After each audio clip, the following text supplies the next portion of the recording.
자, 여러분들 오늘 또 오전부터 이제 모의고사 보느라고 고생 많았습니다. 오늘 또 본 시험을 발판으로 삼아 가지고 이제 여러분 하반기 뒷심을 팍팍팍 발휘해야 되겠죠? 그래서 이제 내년에는 절대로 제 얼굴을 다시 보는 일이 없는 그런 경사가 꼭 일어나기를 바랍니다. 자, 오늘 그 문제를 보면 오늘 그 문제 형태는 올해 2019학년도 교육과 기출문제하고 똑같은 형식을 취했습니다.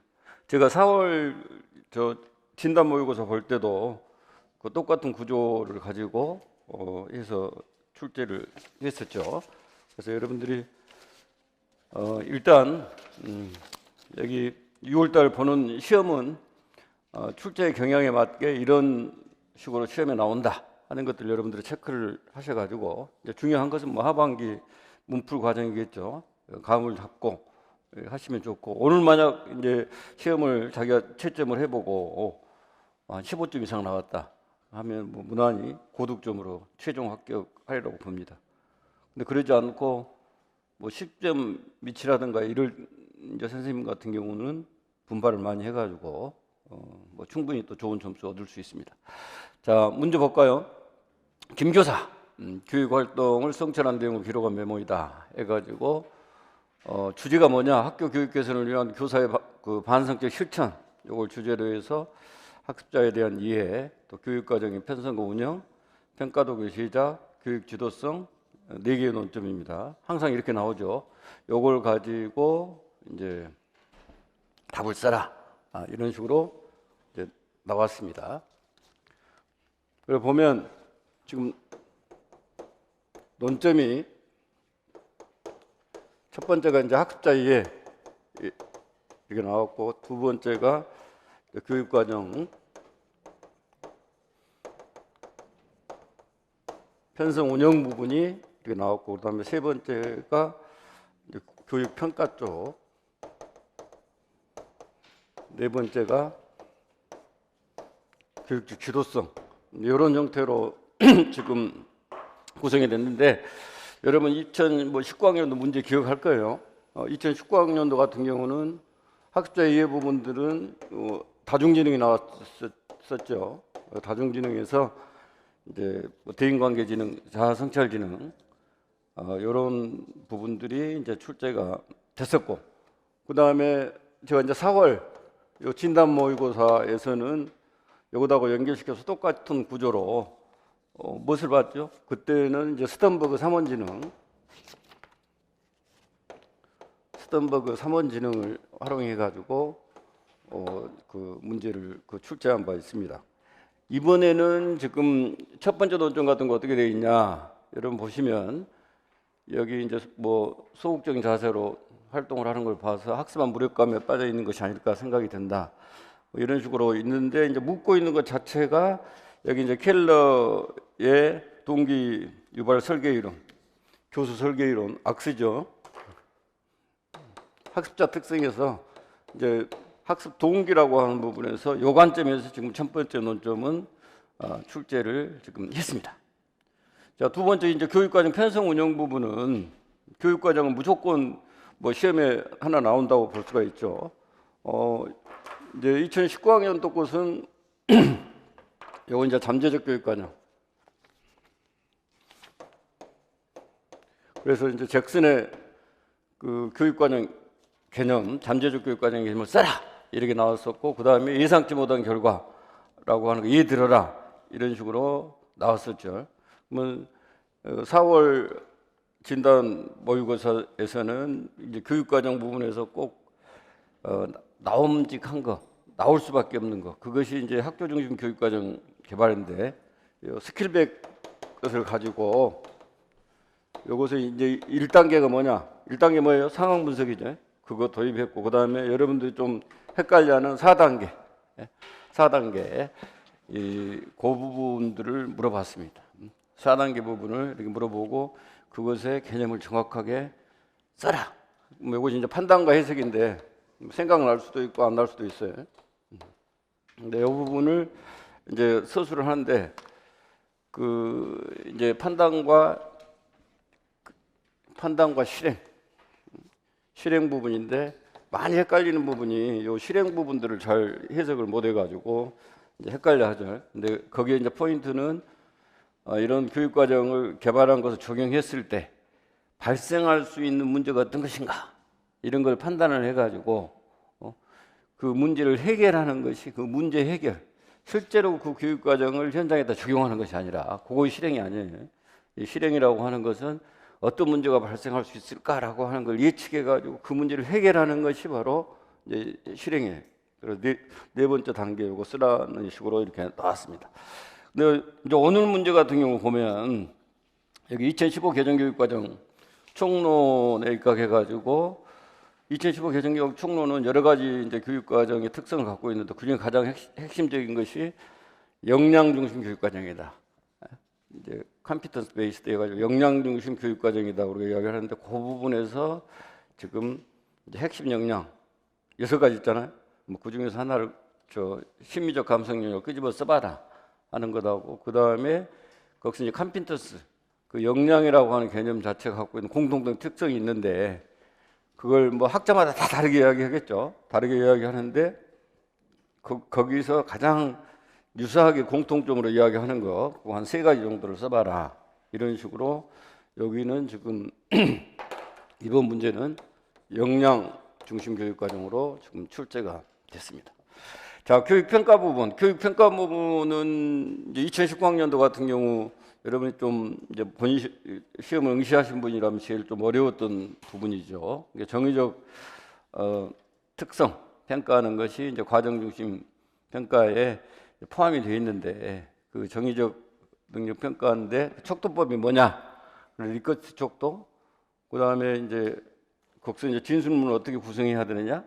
마지막에 보면 이제 타당도도 뭐 이렇게 저렇게 여러 번 나왔었습니다만 이제 그것들을 이렇게 물어봤었죠. 그래서 이제 4월달 같은 경우도 그것도 통일하게 이렇게 가가지고 정의적 특성 평가하는 거 요거하고 연결시켜 가지고 그 문제를 냈었죠. 문제를 냈었는데 기억이 가물가물한데 아무튼 타당도 부분에서는 주관적 타당도 중에서 주관적으로 이제 그 전문가가 그 타당도를 판단하는 그 타당도가 뭐냐?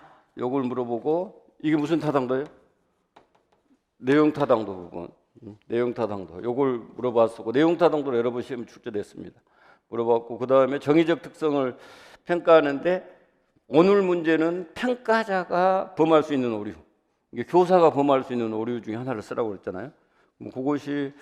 그것도 여러분들이 이제 그 교사가 범할 수 있는 오류 써라 하면 시험에 제일 많이 나오는 것은 뭐 집중 경향 혹은 집중하여 오류 해가지고 점수를 그냥 중간에 주는 거 그거도 하고 그다음에 이제 학생의 인상에 따라서 인상이 좋은 친구들은 점수 많이 주고 나쁜 친구는 확 깎고 하는 이제 후광효과라고 하는 인상의 오류. 근데 여기까지는 여러분들이 알고 있을 텐데 거기다 한 발짝 더 가서 오늘의 답은 뭘까요? 논리적 오류입니다. 논리적으로 전혀 관계가 없는데 이 두 개를 논리적으로 관련이 있다고 생각해가지고 그 채점을 잘못하는 거 그것이 이제 논리적 오류예요. 그래서 그 부분까지 여러분들이 오늘 시험은 평정자의 오류 중에서 논리적 오류 이 부분까지 이렇게 간 것이 오늘 그 시험이고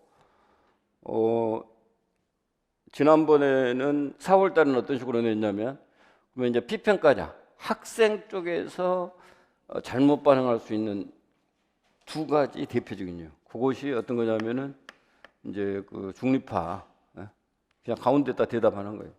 이제 그 다음에는 허위 반응, 좋은 결과 쪽으로 그냥 출제 의도를 문제 의도로 알고 좋은 방향 쪽으로 그렇게 답변을 해버리는 허위 반응. 요것이 그 4월 달에는 그 나왔었죠. 그 지도성 부분은 이제 변혁적 지도성하고 이제 동료 장악 이런 식으로 이제 2019학년도 나왔었고, 그 다음에 이제 4월 달 문제 같은 경우는 거기가 이제 분산적 지도성이 나올 법해요. 그래서 분산적 지도성 요걸 가지고 이 분산적 지도성이 전제하고 있는 학교 조직의 특성이 뭐냐? 뭡니까? 이한 결합 체제입니다. 루즐리 커플링 시스템하고 이한 결합 체제. 그 다음에 그보다 좀 더 난도를 높여가지고 더 어렵게 분산적 지도성 이론이 또 바탕을 두고 있는 인지 이론이 뭐냐? 그럼 그것이 바로 분산 인지 이론이. 인지라고 하는 부분들이 한 개인의 머릿속에 있는 것이 아니라 어떤 상황, 그 다음에 그 이제 맥락에 있는 여러 가지 문화적 도구에 다 포함되어 있다 해가지고 거기 분산 인지 이론이거든요. 그리고 분산적 지도성하고 관련된 학교 조직의 특성이 뭐다? 이완 결합 체제다. 또 그 분산적 지도성 이론, 이제 지도성 자체를 교장에 이렇게 독점하고 있는 것이 아니라 구성원 전체가 공유해야 된다라고 하는 그 이론이 밑받침하고 있는 인지 이론이 무슨 이론이냐? 거의 분산 인지 이론 혹은 상황 인지 이론입니다. 그런 것들이 나왔습니다. 오늘 문제는 어떤 식으로 그 출제가 됐냐 하면은 그 이제 초우량 지도성 리더를 조직원을 리더로 만드는 리더 해가지고 초우량 지도성 그걸 이제 내면서 그 다음에 장학 부분에 이제 동료 장학 수도 없이 나왔죠. 뭐 지금 앞으로 이제 나올 만한 것이 컨설팅 장학을 이슈로 해서 몇 개가 있는데 그 중에서 가장 아무튼 최근의 장학, 최근이라고 해봤자 60년대, 70년대니까 최근도 아니에요. 근데 가장 어쨌든 더 앞서 나가는 장학에 서지어머니가 이야기한 인간자원 장학이 있습니다. 그래서 인간자원 장학을 오늘 이제 그 마지막 이제 지도성과 관련된 장학 문제로는 이렇게 출제를 해봤어요. 자, 그러면 한번 문제 한번 좀 꼼꼼히 이렇게 보도록 합시다. 여러분들이 예시답안을 보면서 유념을 해야 될 것이 뭐냐면은 자, 5페이지 한번 봐보세요. 4페이지.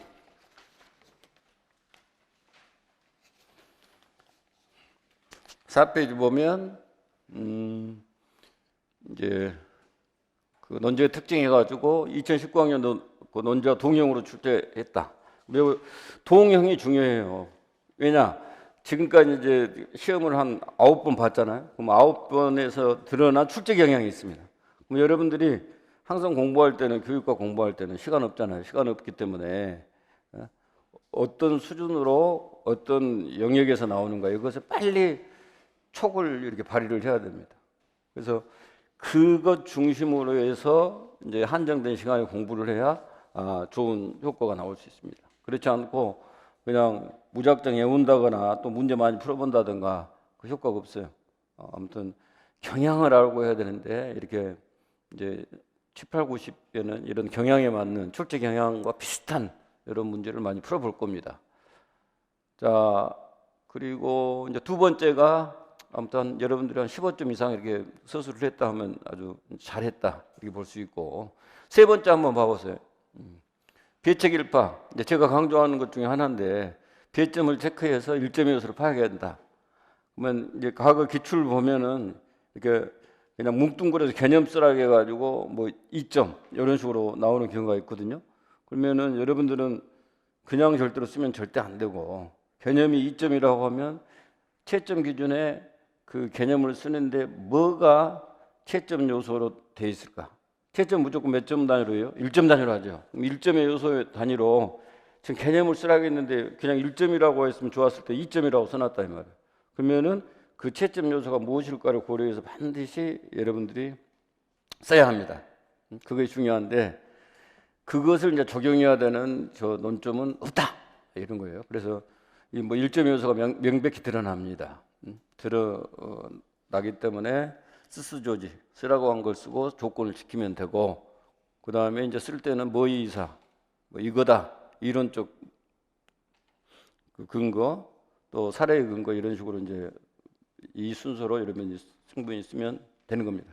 그 채점 기준을 보면 5번을 잘 봐보세요. 5번을 보면 여러분들이 이제 자기 채점을 꼭 해야 돼. 7, 8을 구식하면 제일 중요한 것이 자기 평가를 잘하는 거예요. 그래야 메타인지가 발달을 하면서 여러분이 고득점까지 가요. 한번 이렇게 써보고 끝나면 안 돼. 반드시 채점을 해서 1점 단위로 채점을 해가지고 그것도 냉정하게 해가지고 내가 어느 부분에 오류가 있었는지 그런 걸 체크해서 그런 오답을 이제 완전히 자기 것으로 만들어야 되겠죠. 뭐 지금 4의 5번 보면 본론의 강문단 처음이나 마지막에 주제와 논점을 연결하는 한 문장을 서술하지 않으면 이제 그 지금 점수 주는 형식 부분에서 논술의 구성과 표현 요거 1점이 그것이 3점으로 지금 돼 있잖아요. 그거 5점으로 돼 있잖아요. 거기에서 1점 감점한다 나왔습니다. 여러분도 이렇게 주제와 논점을 연결한 한 문장을 서술하지 않았다. 그러면 감점을 하세요. 예시 답안에는 무조건 첫 문장에 도입부에다 그 주제와 논점을 연결해 준 한 문장을 썼습니다. 그러니까 그렇게 여러분들이 훈련을 하셔야 된다라고 하는 겁니다. 자, 그러면 첫 번째 논점 한번 봐봅시다. 이쪽 한번 그 문제 한번 여러분 봐보세요. 요 풀이 죽어 있는 A 학생이 오늘 모둠 활동에서 보니까 아니나 다를까 뭐 소극적 활동을 하는 것을 보았다. 아무래도 학습과 무력감에 빠져 있는 것은 아닐까 하는 생각이 든다. 그래서 이렇게 학습 동기가 낮은 상태가 유지된다면 성적이 오르지 않는 것은 물론이고 학교 생활에도 뭐 증가하지 못할 것이다. 이랬는데 아래 이제 요구사항을 보면 이제 켈러의 동기유발 설계 이론의 관점에서 관점이 제기됐습니다. 그럼 A 학생에 필요한 동기 요소 한 가지하고 이를 증진하기 위한 전략 3가지를 이렇게 써라 했습니다. 그럼 여기에는 보면 이걸 여러분 서술할 때 중요한 것이 어떤 거냐면 켈러의 동기 그 유발 설계 이론 자체는 지금 점수가 있어요, 없어요? 없습니다. 없고 그냥 그 A 학생에 필요한 동기 요소 써라. 그것도 증진하기 위한 전략 써라 했는데 1점, 3점이고 총 4점으로 구성되어 있는 문제입니다. 자, 첫 번째 논점은요. 켈러의 악스. 이 부분은 지금 우리가 라이겔루스가 이제 수업을 설계하면 꼭 그 고려해야 되는 요소 총 몇 가지가 있다고 그랬어요? 3가지가 있다고 그랬어요. 교수 조건하고 교수 방법하고 교수 마지막에 뭐? 결과, 성과. 이 3가지가 반드시 이제 수업을 설계할 때 이제 고려해야 되는 조건인데 그 중에 이제 교수 결과를 보면 이것은 수업을 해갖고 나타난 결과예요. 결과의 효과성, 효율성, 그 다음에 매력성. 좋은 수업이라고 하는 것이 어떤 거냐 할 때 좋은 수업의 끝은 이래야 된단 말이에요. 효과성, 목적을 달성해야 되고 그 다음에 효율성, 또 거기에 들어간 시간과 비용이 적어야 되고 마지막에 보면 매력성. 이 매력성이 뭡니까? 이 어필이라고 하는 것이 어떤 거냐 이제 그 좋은 수업이라고 하는 것은 동기를 유발하고 또 유지해 줘야 된다라고 하는 것이 매력성입니다. 그러면 켈러는 이 수업 설계에서 보통 객관적인 수업 설계 보면 이 동기 설계를 빼버리는데 그러지 않고 정말 좋은 수업이 되려고 하면 이런 그 동기를 유발하고 유지하는 요것이 중요하다 해서 수업 부분을 특히 동기라고 하는 관점에 접근해서 이제 그 모티베이션 이 부분을 집중적으로 이제 제시를 했습니다. 그래서 총 몇 가지 요소로 4가지를 제시를 했죠. 어텐션, 렐러번스, 컨피던스, 그다음에 그 세티스팩션 이렇게 4가지를 제시했는데 지금 첫 번째 논점 같은 경우는 이것이 지금 컨피던스 자신감에 해당하는 내용이다라고 하는 부분들은 누구나 다 알 수 있을 거예요. 알겠죠? 그래서 내가 자신감 이렇게 썼으면 그거 동그라미 치는 거고 그 다음에 물어본 것이 그러면 켈러의 관점에서 이 자신감을 증진하기 위한 전략이 어떻게 되느냐 이걸 물어봤는데 여러분들이 이제 동기 이론에서 켈러 이론은 너무나 그 유명한 거기 때문에 무조건 그거 하위 요소는 알아놔야 돼요. 뭐 하위 요소는 다 몇 개씩이에요? 3개씩이에요. 3개씩. 그래서 4, 3, 12에서 총 12개의 전략을 이야기를 했는데 그것만큼은 알아놔야 된다고. 우리 선생님, 그 주의중 쪽에 어떤 하위 전략이 있어? 호기심 유발, 땡이야. 지각적 탐구, 그 다음에, 아니, 지각적 전략, 탐구적 전략, 다양성 전략, 켈러가 이야기한 것은 이렇게 이야기했어요. 알겠어요? 호기심이 아니에요. 그냥 막연하게 알면 안 되고, 이렇게 여러분들 교육학 이론 중에서는 확실하게 알아야 되는 거예요. 확실하게. 암기. 예? 그리고 이제 기본 그 요강을 아는 것하고 확실하게 알고 있어야 되는 것하고 그 2개가 구별이 되는데 켈러 것은 12가지 전략은 무조건 확실하게 알고 있어야 돼요. 그러면 이런 것들이 이제 자신감에는 그 지각적 전략, 탐구적 전략, 다양성 전략, 그 다음에 관련성, 요 부분들은 학생하고 관련 있는 거죠. 학생하고 관련 있는 건데 학생과 학우하고 관련 있는 거 친밀성 전략. 그 다음에 학생의 현재하고 관련된 것이 필요와 그 동기 부합성 전략. 그 다음에 학생의 미래와 관련된 것이 목적 지향성 전략이에요. 그 다음 마지막에 이 만족감, 세티스팩션하고 관련해서는 자연적 결과 강조, 긍정적 결과 강조, 그 다음에 공정성 이런 것들이거든요. 그래서 제가 세 번째를 이제 물어본 거예요. 세 번째를. 자신감을 중요한데 켈러는 어떻게 해야겠냐. 그러면 지금 켈러는 보면 성공을 기대하게 하기 위해서 학습의 필요 조건을 제시해야 된다. 또 성공을 체험하기 위해서 그 성공의 기회를 이렇게 제공을 해야 된다. 또 이제 마지막에 보면 이제 자기 그 조절감을 증대한다. 이렇게 세 개를 이야기를 했어요. 그럼 여러분들은 그거 약간 헷갈리는 거예요. 그 일부러 이제 출제 의도는 물론 악수 다 알고 있겠지만 좀 그래도 그 명확하게 알아라 하면서 헷갈릴 수 있는 자신감 부분을 냈습니다. 그리고 채점을 할 때는 지금 이 채점 기준은 어떻게 되어 있냐면 그것의 구체적인 예의 있잖아요. 구체적인 예를 하나 이상 안 들어주면 그냥 감점으로 되어 있어요. 알겠어요? 그러니까 여러분들이 그 지금은 어차피 이제 최종 시험이 아니니까 자기가 쓰는 거 채점할 때는 그래 냉정하게 채점해 봐야 돼. 채점 기준에 의해서. 그러면 적어도 그 학습의 필요 조건 제시 이렇게 했다면 도대체 학습의 필요 조건이라고 하는 것이 무엇인지는 하나 정도는 알고 있어야 된다고. 시험에 이렇게 나온다. 예를 들면 그것이 학습의 필요 조건이에요. 그 다음에 학습 목표가 이런 거다. 이런 것들을 알려주는 것이 학습의 필요 조건들이에요. 그러면 그런 예하고 하나를 결부시켜서 썼을 때 그때만 점수를 주고 주지 마라. 냉정하지만 그렇게 지금 첫 번째는 되어 있습니다. 자, 두 번째 논점 보면 4차 산업혁명 시대의 학생들의 그 창의적 육아 민재가 되어 개인적 행복과 사회 발전에 이바지하게 하려면 핵심 역량을 길러주는 역량중심 교육과정을 개발하는 게 중요하겠지. 내 교과와 관련해서는 무엇보다 학생들에게 문화적 상상력, 다양한 가치에 대한 존중, 정서적 안정감과 같은 핵심 역량을 확실히 길러주고 싶어. 그럼 6가지 지금 핵심 역량이 총론에 제시되어 있는데 이 문화적 상상력과 다양한 가치에 대한 존중과 정서적 안정감 이것이 해당하는 역량이 뭐냐? 그러면 여러분들이 이제 제거법을 사용해가지고 볼 거 아닙니까? 바로 떠오를 사람도 있겠고. 그래서 여기 이제 보면은 어떤 공감, 그 다음에 감수성, 존중, 이런 이야기들이 나오는 것들이 심리적 감성 역량입니다.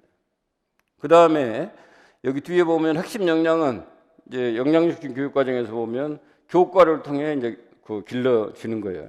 그러려면 교사나 학생이나 학교에서 길러주고자 하는 핵심 역량이나 교과 역량이 어떤 공통적인 특성이 있는지 잘 이해해야 돼. 그럼 컴피턴스, 이 역량이라고 하는 것의 공통점이 뭐냐? 이걸 지금 물어보는 건데 이제 총체성 이런 정도는 여러분들이 하나 정도는 떠올랐을지 몰라요, 확실하게. 근데 이제 그 특징이 역량이라고 하는 것은 학습의 결과로 나타나는 능력이다. 요거도 하고 그다음 총체성. 총체성이라고 하는 것은 개인적인 차원에서 보면 지적인 거, 기능적인 거, 또 그 태도와 관련되는 거 이런 것들이 다 포함되어 있는 거예요. 개인적인 차원.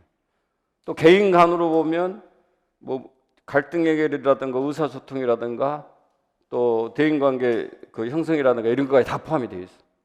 근데 이제 그 답에는 개인적인 차원의 총체성만 지금 언급을 했어요. 거기까지만 써도 되는 걸로. 개인적인 차원에서 보면 아무튼 지식, 기능, 태도를 다 포괄하는, 그러니까 지적인 영역, 정의적인 영역, 힘동적인 영역을 다 포괄하는 그런 총체적 개념이다. 그게 두 번째 특성이고, 그 다음에 이제 수행성이 강조되죠. 무조건 그걸 활용하고 적용하고 뭘 해결하고 이런 식으로 수행성을 강조합니다. 그리고 또 아울러서 이 수행성하고 늘 같이 따라지는 것이 맥락성, 어떤 구체적인 상황에서 맥락에서 문제를 이렇게 해결할 수 있는 능력. 갖고 있는 지식과 기능이라고 하는 것을 적용해낼 수 있는 능력, 이런 것들이 이제 특성입니다. 공통된 특성 꼭 알아놓을 필요가 있습니다. 자, 세 번째 봐보세요. 학생의 미래 핵심 역량을 길러주려면 인지적 특성 못지않게 태도나 성격 같은 정의적 특성을 평가하는 것이 필요해. 그런데 그동안 나 자신의 정의적 특성을 나 자신의 이제 정의적 특성을 평가한 것을 반성해 보면 성적이 좋은 아이들의 태도도 좋을 것이다 라는 식의 잘못된 평가를 해왔던 것 같아. 그럼 이것이 이제 평정자의 오류 중에서 무엇에 해당하냐? 성적이 좋은 애가 태도도 좋을 것이다. 혹은 IQ가 높은 애가 EQ도 높을 것이다. 뭐 이런 식의 것들이 어떤 거냐면은 다 논리적 오류에 해당합니다. 논리적 오류 전혀 관계가 없는데도 불구하고 관련이 있다고 착각을 해서 이제 점수를 이렇게 매기는 거죠. 그런 것이 평정자의 오류. 많이 시험에 나왔습니다. 아마 나올 거예요. 나올 건데 여러분들이 보통 이게 평가도 양호도 하면은 신뢰도 있고 타당도 있고 그다음에 실용도 있고 객관도 있어요. 그럼 그 객관도는 어떤 신뢰도냐면 채점자의 신뢰도입니다. 채점자의 내 신뢰도도 있고 채점자 간 신뢰도 있는데 어쨌든 채점자에 의해서 이제 발생하는 신뢰도예요. 그럼 그 중에 하나가 뭐냐면 평정자의 오류가 있다. 평정자의 오류가 있는데 평정의 오류라고 그냥 줄여서 이야기도 하기도 해. 근데 정확히 보면 이제 평정자의 오류예요. 평가자의 오류.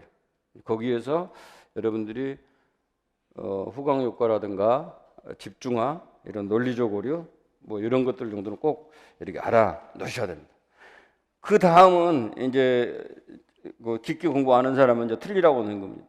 네. 그리고 이번에는 우리 반 학생들이 우리 학급에 대해서 어떤 개념을 가지고 있는지 양극적 정형사를 사용해서 이제 평가 능력, 활동, 이 세 차원이에요. 이런 측면에서 평가해 봐야 되겠다. 이게 어떤 거냐면은 오수굿의 의미 분석법, 혹은 뭐 이제 의미 차별 척도, 뭐 여러 가지로 번역을 합니다. 아무튼 의미 분석법하고 비슷한 용어로 썼으면 다 이게 맞는 거예요. 이것은 지금 요구 조건은 어떤 거냐면은 여기 잘 봐보세요. 내용을 한번 봐보세요. 3에서 언급한 김 교사가 극복하자는 평정자의 오류 그리게 있잖아요. 오류의 명칭이 아니에요. 그럼 오류라고 나왔으면 여러분들은 명칭 쓰고 개념풀이까지 해야 돼. 1점을 주는데 채점 기준이 그냥 명칭 이렇게 나와 있잖아요. 그럼 명칭만 쓰면 돼. 뭐 개념 풀 필요 있어 없어? 굳이 풀 필요 없어. 왜? 개념을 쓴다고 써가지고 오히려 잘못된 내용 써서 괘씸죄에 걸려가고 점수 깎일 수도 있거든. 그럼 명칭만 쓰라고 명칭만 쓰는 거야. 근데 여기는 지금 오류 해가지고 명칭 나왔어요, 안 나왔어요? 안 나왔어. 그러면은 여러분들이 명칭만 써도 점수를 줄 수도 있고 채점 기준으로 보면, 그렇지 않고 명칭과 더불어 타당한 개념까지 써야 1점을 주는 경우도 있어요. 그러니까 그럴 때는 개념까지 반드시 써야 됩니다. 그다음 두 번째 묻고 있는 거, 시행하고자 하는 정의적 특성의 평가 유형 이렇게 나왔죠. 그러면 의미 분석법하고 또 의미 분석법에 대한 타당한 설명까지 써야 돼. 지금 채점 기준은 그렇게 돼. 그다음에 고민하는 타당도의 유형과 개념, 이것은 결국은 앞에 것은 2점이고 1점 1점이고 이것은 지금 유형 쓰면은 1점, 그다음에 개념 쓰면 1점 이렇게 나오는 겁니다. 그러면 뒤에 여기 지금 이야기한 것이 뭐냐? 그러한 평가가 학습 동기를 얼마나 유발하고 학습 변화를 어떻게 유도하는지, 또 의도하지 않는 부정적인 결과가 무엇인지 따져보는 타당도를 제고하는 방법을 고민해보자. 이게 어떤 타당도냐? 가장 최근에 나온 결과 타당도에 해당하는 겁니다. 평가에서 나온 결과에 대한 가치 판단, 평가에서 나온 결과를 보고 그것이 적절한가, 평가의 결과라고 하는 부분이 적절한가. 예컨대 우리가 수행평가를 하잖아요. 그럼 수행평가를 하면 원래는 수행평가 학생 좋으라고 해요, 나쁘라고 해요? 좋으라고 해. 근데 실제 수행평가를 지금 계속 이렇게 확대하게 되면 어떤 좋지 않은 결과가 초래될 수가 있냐면, 취약계층 학생들이 수행평가에서 점수를 낮게 받을 수 있습니다. 왜? 가정에서 그런 충분한 문화적 기회를 제공 못 받았거든. 아무래도 이렇게 뭐 이렇게 이런 글 쓰고 뭐 하고 하는 실력이 딸릴 수밖에 없어. 근데 이런 수행평가를 확대하다 보면 그 수행평가를 시행의 결과에 따라서 그런 애들이 손해를 볼 수도 있고, 또 하나는 수행평가가 중요한데 수행평가 하려면 시간 많이 들어가잖아요. 그래 교사가 거기다만 신경을 다 쓰느라고 정상적인 교육과정 운영이 안 될 수도 있어. 그러면 이런 식의 평가 결과에서 나오는 긍정적인 영향도 있고 부정적인 영향도 있는데, 그런 것들의 적절성을 평가하는 것이, 그런 것에 대한 가치 판단을 하는 것이 무슨 타당도라고? 결과 타당도라고 하는 겁니다. 그래서 결과 타당도 개념도 확실하게 여러분들이 알아놓고 있어야 됩니다. 그다음 마지막 네 번째가 교사가 교육 전문가로 거듭나기 위해서는 새로운 지도성이 필요하겠어. 교사인 나 자신도 사고와 행동을 스스로 관리하고 책임질 뿐만 아니라 학생들 하나하나도 각자가 자신의 삶의 주인공이 되는 자율적 지도성을 갖춰야 돼. 그러면 여기 이제 커피만 셀프가 아니라 지도성도 셀프인데, 셀프 리더십이 나오면 무조건 이것은 슈퍼 리더십이에요. 알겠어요? 그 개념이 나오면. 그러니까 이것은 지금 무엇만 쓰면 돼? 명칭만 쓰면 돼. 설명을 안 해도 돼. 여기는 명칭이라고 나왔어. 그러면 이것은 초우량 리더십 하고 이렇게 쓰면 끝입니다. 그리고 이제 교장 선생님이나 교사에게 이런 지도성이 자리 잡으려면 어찌해야 되냐? 교사가 효율적인 학교를 만들기 위한 도구가 아니라 잘 신나가도 촉진하는 그런 새로운 장학이 활발해져야 할 거야. 이제 이런 식으로 지금 이야기를 하고 있습니다. 이것은 지금 장학의 흐름은 제일 처음에 이제 과학적 관리론에 입각해서 첫 번째 단계가 과학적 관리론에 입각해서 할 때는 과업 생산성이라고 하는 걸 강조하는 그런 장학이었어요. 그 다음에 두 번째 어느 단계로 넘어가요? 교육행정이론으로 보면 인간관계론으로 넘어가죠. 인간관계론으로 넘어가면 그때는 무엇을 강조하냐? 인간을 강조해. 즉 인화를 강조하는 장학 쪽으로 넘어가게 됩니다. 그럼 이때 나오는 것이 어떤 장학이냐면 그 협동장학이나 수업장학 이런 것들이 나와요. 그래서 이제 그 인간적인 면을 그 인간적인 면을 강조하는 그런 장학의 이제 협동장학, 수업장학의 대표 주자가 뭐냐면은 클리니컬 슈퍼비전, 그러니까 임상장학이 대표적인 겁니다. 그럼 임상장학은 누가 해? 장학사가 해요. 알겠어요? 장학사가 하는데 옛날처럼 위에서 누르는 것이 아니라 통제하고 감독하는 형태가 아니라 교사하고 1대1의 친밀한 민주적 관계 속에서 하는 것이 무슨 장학이라고? 임상장학이에요. 그러면 요때가 지금 임상장학이 나올 때예요. 그 협동장학, 수업장학, 보통 수업장학의 가장 대표적인 것이 임상장학이에요. 요 임상장학이 출현할 때고, 그 다음에 이제 세 번째로 넘어가면 뭐냐면 1960년대, 70년대 쪽에 인적 자원론이라고 하는 것들이 등장을 하면서 이때 바로 이제 인간 자원론에 입각한 뭐가 나오냐? 인간 자원정학이 등장을 하고, 이때 중요한 것은 교사의 자아 실현입니다. 키워드는. 지금은 이제 장학이 무엇을 강조하냐? 문화를 문화. 구체적인 장학의 형태보다는 지금 학교 자체에서 교육 연구를 하는 그런 진지한 풍토 해가지고 문화적 측면을 강조를 하면서 쭉 나가는 것이 지금 현재 측면입니다. 근데 일단 여기서 아무튼 인간관계론에 입각한 협동장학도 중요하지만 임상장학 같은 것도 중요하지만 최근에 가장 그 시험에 반복돼서 나오고 있고 또 학교에서 전문적 학습 공동체가 활발하게 이렇게 추진이 되죠. 그런 것과 관련된 장학이 뭐냐면은 무슨 장학이라고? 인간 자원 장학이다. 의사결정에 폭넓게 교사를 참여시켜가지고 학교 효과성을 증대할 뿐만 아니라 즉 교육적 성취라고 하는 걸 끌어낼 뿐만 아니라 최종적으로 어쩌냐? 직무에 대한 만족, 즉 교사가 잘 실현할 수 있도록 하게 하는 것이 인간 자원 장학이에요. 그러면은 거기서 인간 자원이라고 이렇게 접근하잖아요. 그러니까 인간은 혹은 교사는 무한한 자원을 숨기고 있는 존재다. 그렇게 보는 거예요.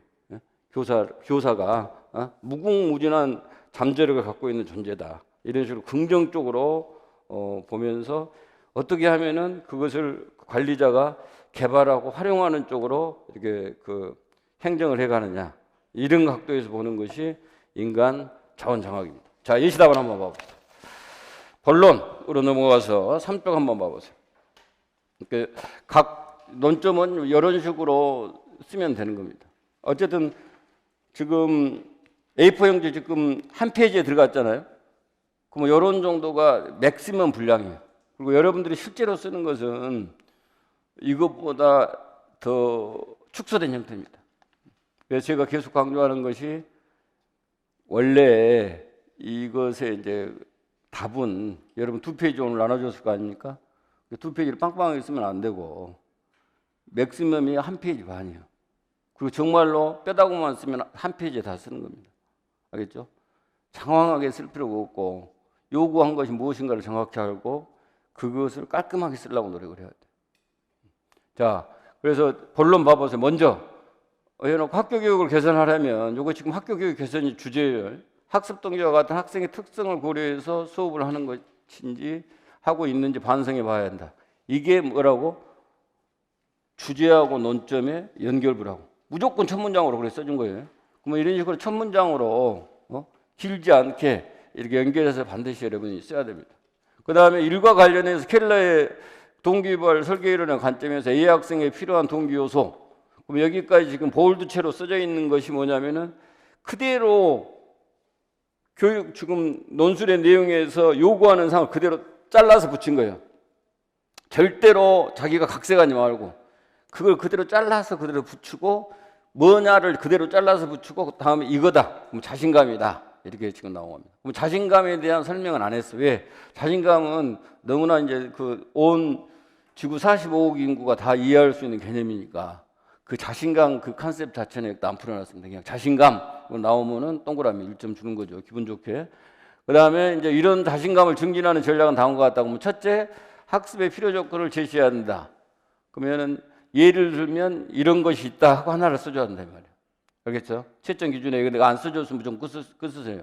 그럼 예를 들면 그 수업 목표를 학생들에게 그 알려준다. 이런 식으로 하나는 써야 돼. 하나는. 그다음 둘째, 성공의 기회를 제시한다. 이 전략에는 쉬운 것에서 어려운 것으로 과제를 제시하고, 또 적정한 수준의 난이도를 유지하고, 또 다양한 수준의 난이도를 제공하는 그런 것들의 방법이 있고, 또 개인적 조절감을 증대한다. 그럼 이 전략에는 학습 속도를 조절할 수 있도록 하고, 선택이 가능한 다양한 과제를 제공을 하고, 또 노력이나 능력에 성공을 기인하게 한다는 그런 그 예시가 있습니다. 자, 다음으로 넘어갑니다. 이제 그 논점하고 주제하고 연결부 한 문장. 학교 교육을 개선하려면 2015 개정 교육 과정이 지향하는 역량 중심 교육 과정이 자리 잡아야 한다. 그래서 이와 관련해서 2015 개정 교육 과정 총론의 관점에서 김 교사가 함양하고자 하는 핵심 역량, 이것이 뭐냐 물어본 거고, 심미적 감성 역량이다. 그 심미적 감성 역량에 대해서는 풀어줬습니다. 인간에 대한 공감적 이해와 문화적 감수성을 바탕으로 삶의 의미와 가치를 발견하고 향유하는 역량이다. 그럼 이런 식으로 여러분이 개념 부분에서 꼭 좀 기억해야 되는 개념 같은 경우는 키워드가 중요한 거예요. 그럼 이 심미적 감성 역량은 키워드가 뭐겠어요? 공감, 감수성, 그다음에 삶의 의미의 삶의 의미의 발견과 향유, 이런 것들이 키워드입니다. 그럼 여러분들이 자기가 내가 이걸 소화를 해가지고 손끝에서 이렇게 나오게 만들려면 키워드 중심으로 기억을 해야 돼. 그걸 통으로 다 기억하려고 하면 안 돼. 여기서 키워드는 뭐냐? 공감적이면 공감하고, 그다음에 감수성을 갖고, 그다음에 삶의 의미를 발견해서 향유하는 거다. 이런 식으로 최대한 미니바이즈, 간결하게, 단순하게 이렇게 처리를 해야 여러분 손끝에서 나옵니다. 자, 그다음에 역량의 특성은 다음과 같다. 첫째, 학습의 결과라는 특성이 있다. 이거 설명해 줘야 되겠죠. 역량은 학습이 끝난 후 학생들이 알아야 하고 할 수 있어야 하는 것을 의미한다. 둘째, 총체성이라는 특징이 있다. 그러면 역량은 지식과 기능뿐만 아니라 태도와 동기와 같은 정의적 능력을 포괄하는 총체적인 개념이다. 그래서 꼭 반드시 지식 기능뿐만 아니라 태도까지 들어간다라고 하는 거고, 둘째, 수행성이라는 특성이 있다. 역량은 학습한 지식 기능 태도를 특정한 맥락에서 역사 맥락성까지 포함해 줬어요. 실제로 적용하고 활용할 수 있는 능력을 의미한다. 습득한 지식과 기능을 적용하고 활용할 수 있는 능력, 이것이 바로 수행성입니다.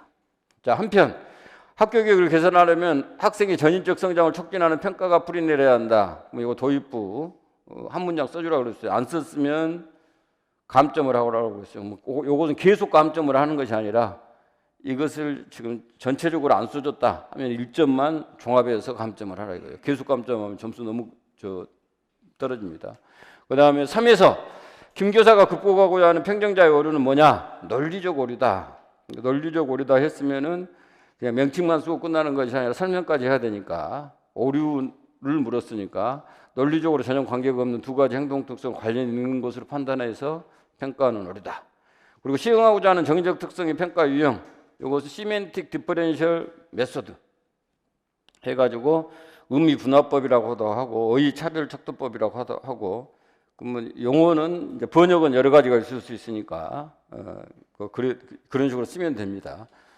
그리고 이 평가 유형은 양극적으로 대비되는 형용사군을 이용해서 대상에 대한 개념의 심리적 의미를 3차원의 의미 공간에 표시해서 비교 분석하는 방법이다라고 하는 거예요. 그러니까 학교라고 하는 것에 대해서 양극적 형용사를 이제 사용해서 뭐 좋다, 나쁘다 이런 것들이에요.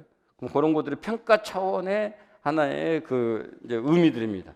그럼 거기서 그런 것들을 이제 5분 척도나 7분 척도로 제시해가지고 선택하게 만들고, 또 평가 차원도 있고 또 무슨 차원도 있어요? 활동 차원이 있고 능력 차원이 있습니다. 그러니까 기본이 3차원이에요. 3차원의 의미 공간에 이렇게 표시를 하는 거예요. 때로는 그냥 2차원에다도 표시를 하기도 하고, 이런 식으로 해서 어떤 대상에 대한 이제 태도를 묻는 것이 어떤 거냐? 의미 이제 분석법입니다. 이 의미 분석법하고 또 비슷한 것이 뭐가 있냐면, 시험에 과거에 한번 이제 선택지 중에 나온 것은 Q 방법론이라고 하는 것이죠. Q 방법. 어떤 개인의 어떤 대상에 대한 주관적인 견해를 이렇게 파악하는 거, Q 방법론이라고 하는 것들이 있어요. 네, 아무튼 의미 분석법입니다. 그 의미 분석법도 시험에 오곤 출제가 됐었습니다. 알겠어요? 이렇게 시험에 기존의 객관식에서 한번 출제된 것, 한두 번 출제된 것들은 좀 여러분들이 심화학습할 때는 확실하게 알아놔야 돼요. 이런 것들은 이제 7, 8원 문풀 과정에서 배워가겠죠. 자, 김 교사가 고민하는 타당도 유형, 결과 타당도도 명칭 썼고요. 그다음 평가 결과에 대한 가치를 판단하는 타당도로서 뭐 최소한 요 정도는 알아야 돼. 평가 결과에 대한 가치를 판단하는 타당도가 제일 작게. 평가 결과하고 원래의 평가 목적이 부합하는지, 그 다음에 평가 결과를 활용해서 활용해서 달성하고자 하는 목적이 있는데 그 목적을 달성했는지, 또 평가 결과의 사회적 영향력, 이것이 긍정적인지 부정적인지, 이런 것으로 이제 추정하는 것이 뭐냐? 결과 타당도입니다. 마지막으로 학교 교육을 개선하려면 구성원을 지도자로 믿는 지도성이 발휘돼야 된다. 사회에서 언급한 지도성, 이것은 슈퍼 리더십이다. 명칭만 쓰면 되고요. 이러한 초유랑 지도성을 함양하기 위한 서지어머니의 관점에서 김 교사가 활성화되기를 바라는 새로운 장학, 이건 그대로 그냥 따서 붙인 거예요. 반드시 쓸 때는 그렇게 해야 됩니다. 물어보면 그대로 따서 붙이고, 이것은 인간 자원 장학이다. 그래, 인간 자원 장학에 대해서 일단 설명을 합니다. 교사가 직무를 통해서 자아를 실현할 수 있도록, 자아 실현 키워드라고 그랬죠. 교사가 의사결정에 참여하게 해가지고 첫 번째, 그 다음에 이제 의사결정에 참여하는 거예요. 그러니까 중요한 의사결정들에 적극적으로 참여하게 하는 거예요. 그렇게 하면은 이제 학교의 효과성이 증대돼. 즉 교육적 성취가 많이 나타나. 그러면서 마지막에 최종적인 목적이 어떻게 되냐면은 이제 교사의 직무에 대한 만족도가 높아져. 다른 말로 하면 자아 실현을 하게 되는 거지. 근데 인간관계론 장학에서는 그 순서가 바꿔져. 학교 효과성을 교사의 만족도를 상승시켜갖고 마지막에 학교 효과성을 증대하는 것으로 끝나. 그러면 그게 뭡니까? 그러면 학교 교육을 개선하는 데가 최종적인 목적이 있는 것이 인간관계론적 장학의 관점이라고 하면 인간 자원론적 장학, 인간 자원 장학은 최종적인 목적이 뭐라고요? 교사가 행복한 거예요. 만족감을 느끼는 거예요. 자아 실현을 하는 거예요. 그게 말장난 같지만 근본적인 관점 자체가 다른 거죠. 다른 거예요. 그래서 그것이 인간 자원 장학이라고 하는 거다. 이렇게 쭉 살펴봤습니다. 여러분들 아무튼 이번 요 모의고사 봐서 좀 점수가 낮게 나왔더라도 너무 이제 고민하지 말고 울지 말고 저를 찾아오세요. 제가 해결해 드립니다. 중요한 건 뒷심이에요. 뒷심이고 그다음 대개 보면 7, 8, 90 이 문풀 과정에서 풀어본 문제가 다 나옵니다. 알겠어요? 그러니까 이전에 여러분들이 어느 정도 그 배경 지식들은 기본이 갖춰져 있을 거고 이제 마지막으로 정신 차려가지고 7, 8, 90을 열심히 이렇게 따라오시게 되면 결국엔 거기서 나오고 그래서 여러분들 17점 넘어가고 만점까지 충분히 갈 수 있습니다. 특히 이제 오늘 이거 써본 걸 가지고 여러분이 뭐 이렇게 상담도 하고 첨삭도 좀 받고 싶다 하시는 분은 여기 지금 앞에 나와 있죠. 여기 제일 1페이지에 010-1606-4262가 카톡 제 전화가 있는데 거기다 카톡으로 이렇게 문자를 알려주세요. 알겠어요? 헬프미 하고 그러면 제가 달려갑니다. 알겠죠? 수고하셨습니다.